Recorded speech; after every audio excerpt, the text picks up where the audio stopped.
Are you American? Do you want to go to Cuba? Well, in this video, I'm going to go over the details required to enter Cuba from America. Follow along. Hey, you watching, man? Right now, you're watching DCBORNROB on YouTube. It's time to travel. That's right.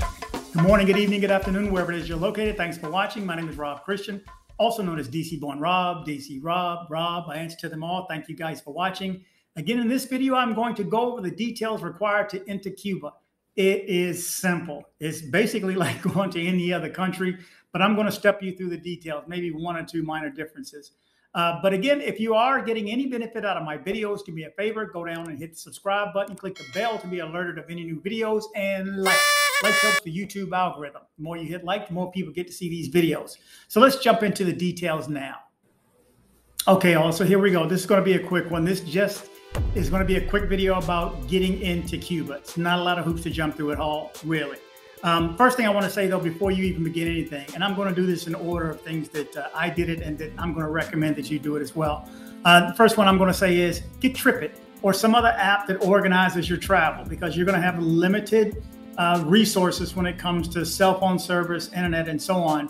And, you know, it's just too much paper. Who's going to walk around nowadays anyway with a receipt or a paper reservation for your flight or Airbnb printed out? I mean, you just don't do that anymore. You may not be able to access, or you cannot. Without internet, you can't access Airbnb and pull it up. I know that because I had to try. So it stores it in Tripit. And even if you don't have internet, it's still there. So all the information is there. You simply have it sent to one central email that you signed up for, and it's free. And then you take that reservation and you send it to plans@tripit.com, and it populates in the order that it's supposed to be by date. So in this case, we had 4 different Airbnbs, we had rentals, we had rides, all this stuff was populated. So anyway, get Tripit. The main thing I want to go over too is one thing you need to keep in the back of your mind is the reason for going. Okay, there is, I think it's either 12 or 14 different reasons now that Americans can go. The one you're going to choose, and it's only one, is in support of the Cuban people. Just remember that. Keep saying that to yourself. When you get asked, you here for a girlfriend? You here for a boyfriend? Nope, support of the Cuban people. You here for cigars? Nope, support of the Cuban people. Which means you're going to be spending money in their little hostels. You're going to be spending money at their Airbnb. You're going to be spending money buying sodas out their windows and so on. And the rides around the city, the fancy cars, you're going to be spending money to support the Cuban people. Okay, so keep that in mind, that reason for going, in support of the Cuban people, in support of the Cuban people, in support of the Cuban people. Get ready to just let that roll off your tongue, because you will get asked a few times, okay? Now, the first thing I think I want to go over is, do you have to be vaccinated, or can you offer a test? I believe it's either or, but do due diligence on your own. I found a website earlier that said that they waive both. Well, that's not true, because the airline, and I flew American, love American, I flew American, and they checked it when I had to check in. By the way, you will need to check in. This is the one place internationally that you can't just scoot through security like I normally do. If I'm transferring to another city, I can still go through security. I use Clear and I'm TSA approved, and I'm in there no more. I'm through in less than 2 minutes, 2-3 minutes max. I mean, they literally walk me in front of the line. I get my eyes scanned. I know for the people say I give up too much information, but it is what it is. I'm 60, I'm almost 60. It is what it is. They got me already. You got a cell phone, they got you, believe it. So I'm going to say that you do need to have still either or, because they did ask me, and I have my vaccine card. I believe that's the only time I got asked for the trip. They may have asked me on that side, but I don't believe so. And if they did, I don't think they asked for the card. I really only showed it on this side when I left here. They didn't ask me in Miami where I transferred. Maybe they did. Maybe they did. Let me take that back. Could have been both times I had to check in. You're going to have to check in there too, because you got to come out of the gates and then go back in. I slept in my car. I had a nice Jeep Grand Cherokee Laredo with blacked out windows. Loved it. It was enough for me to get 2 or 3 hours worth of, I'll say nap time, not sleep. Yeah, it was a nap. But anyway, I think if you're doing a PCR test, it has to be within 72 hours, if you still have to do it. Okay, so first thing you're going to need to do, book, well, after all that other stuff, is book your flight. Simple as that. Either book round trip from wherever you're coming, even if you have to transfer, find the best seats. But I did it earlier, booking separate tickets, round trip from here to Miami as one, and then round trip from Miami there. It was like $100 less if I do it that way. Plus, you could choose how much time you have as far as a layover too. So keep that in mind. And I use Google Flights to get the prices, and then I'll go through the website and book. Again, American Airlines allows you to carry on. The next time I go, I'll be checking because I'll be taking even more information. This time, I saved like a third of my space, but just nothing but pills, aspirin, vitamins, women's vitamins, which I'm glad I gave to a whole family of women, and they were just so appreciative. And I had little Ziploc bags where I can put in each one. So I had little gift packs. After booking your flight, you're going to want to book your Airbnbs. You cannot stay at the government-run hotels. Remember that.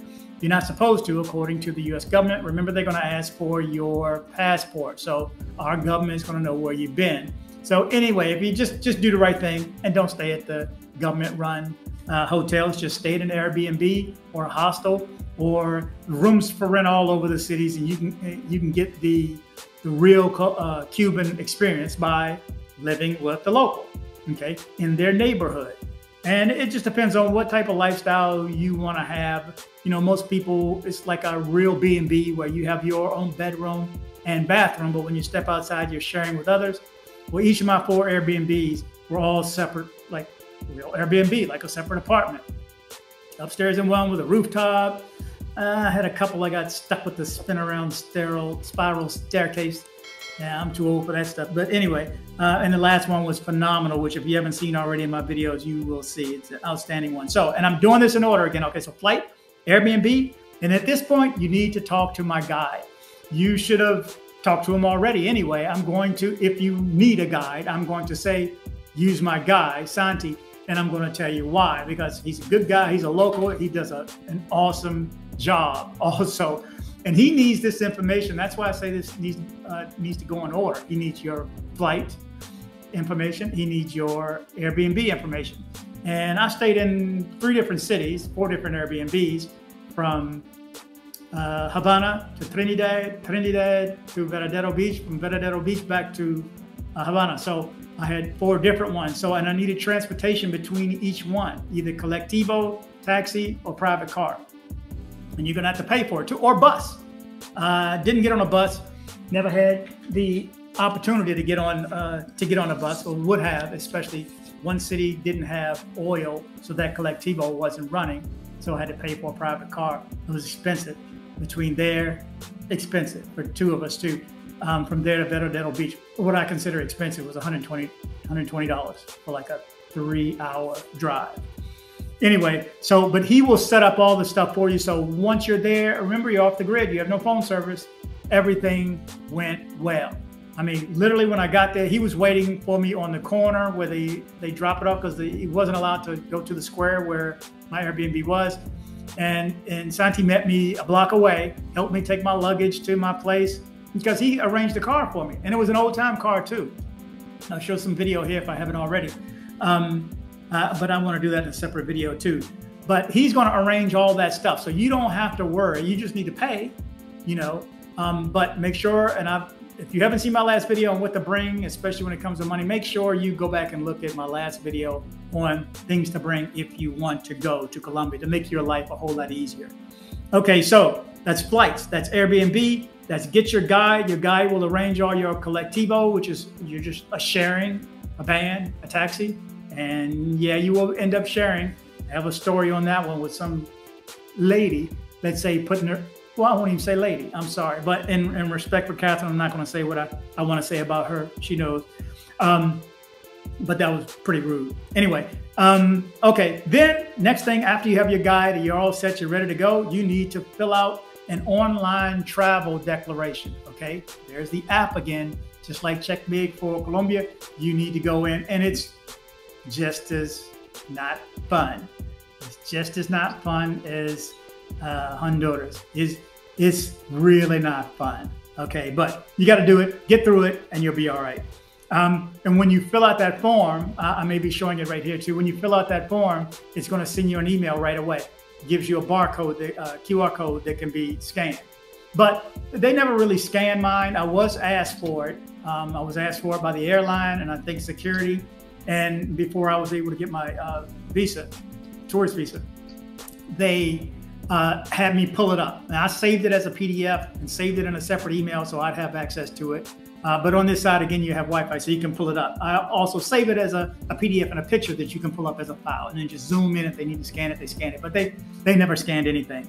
But you will need to fill out that travel declaration form. Okay. Now, there will be other forms that you're going to need to fill out too on the plane. You're going to have to fill out this Ministerial de Salud Pública de Cuba, so a declaration that you're not sick, that you don't have any COVID symptoms, you haven't been to a country in the last so often. Catherine was coming from, I don't know, 3 or 4 different countries and 8 or 9 different cities, and so they questioned her. Then what is it? Your declaration. What are you do? What are you going to declare? I said I had $800. I tried to be as honest as possible. And then you're going to go to the counter at the airport. Now you're going to check in again in Miami or wherever you're transferring. And if you're not transferring and it's going straight there, I don't know all the flights and places that they fly from, straight shot from there to Cuba, but you're going to need to get your Tarjeta del Turista, so your tourist card or tourist visa, whatever you want to call it, looks like this. I'll put one on the screen also. You're going to get a receipt that you paid. Now, you can do that either at the ticket counter. There'll be a couple of stalls to the left. Now, I was there at 4 o'clock in the morning. Well, I actually got there at 3 and had to wait till like 4 before they started checking people in. Kind of jumped ahead in line. I apologize, people.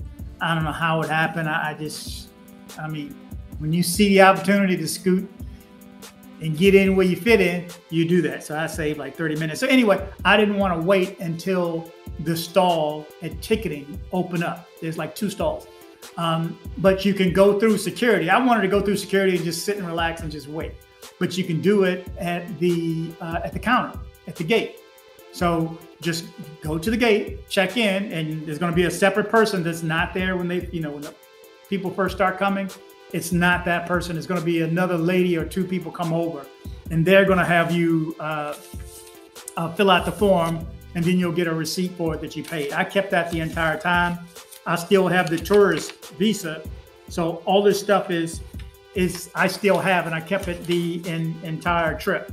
But you're going to get this tourist visa. It's actually perforated. It can be torn in half. They're identical. I thought they would tear it and keep it, but they didn't. I still have the same full one from my trip. I just blacked out my information. But that's at the point that you're going to do it either, again, next to ticketing, outside of security, or inside security at the gate.